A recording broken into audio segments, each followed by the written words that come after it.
Welcome to lemon fairy. இன்றைக்கி நம்ம பார்க்க போகிறது ஆப்பிள் ஜாம். இப்போ தேவையான இன்க்ரீடியன்ஸ் என்னங்கிறத பார்த்துடலாம்.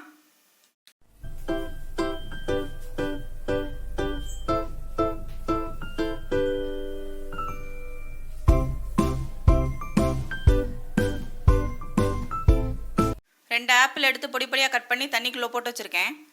1/4 கப் சுகர் எடுத்திருக்கேன். ஒரு துண்டு பட்டை, 1/2 லெமன். அவ்வளோதான் தேவையான இன்க்ரீடியன்ஸ். இப்போ எப்படி பண்ணலாங்கிறத பார்க்கலாம். அடுப்பை ஆன் பண்ணியாச்சு. ஆப்பிள் எடுத்து இதில் போட்டுடலாம். தண்ணி நல்லா வடிச்சிட்டு போடுங்க.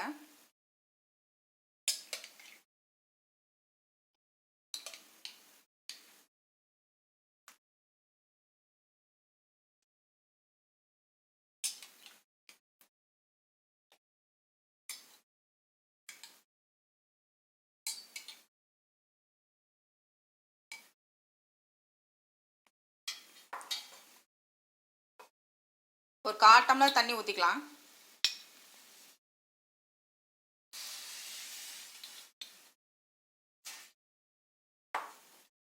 மூடி போட்டு வேக வச்சுருவோம்.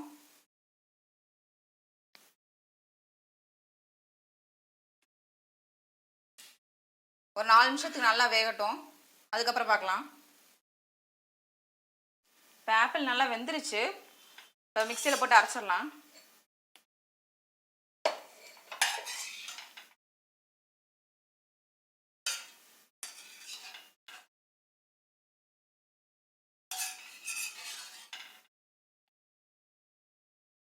இப்போ இதில் ஒரு துண்டு பட்டை போட்டு அரைச்சிட்டு வந்துடலாம்.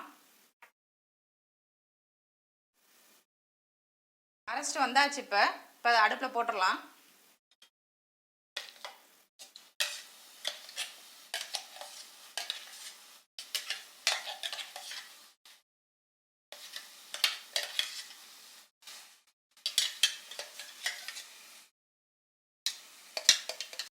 இப்போ சுகர் போட்டுறேன்.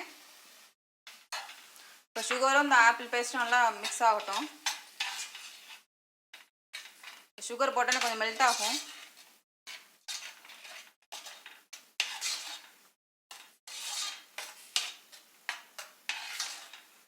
கொஞ்சம் லிக்விட் ஆகும். திரும்ப அது நல்லா கட்டியாகிற வரைக்கும் நல்லா கிண்டிகிட்டே இருக்கட்டும்.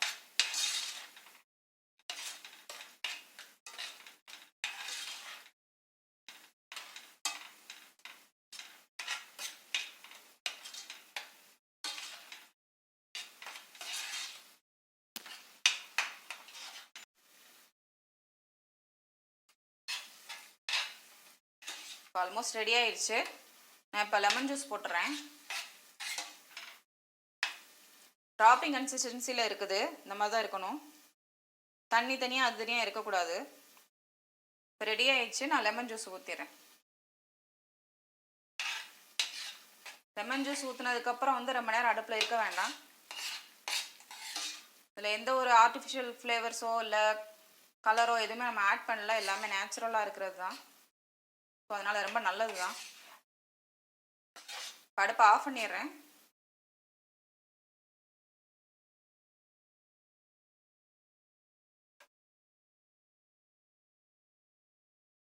இந்த ஆப்பிள் ஜாம் நல்லா ஏர்டைட் கண்டெய்னரில் போட்டு ஃப்ரிட்ஜில் வச்சு ஒரு 5 days வரைக்கும் யூஸ் பண்ணலாம்.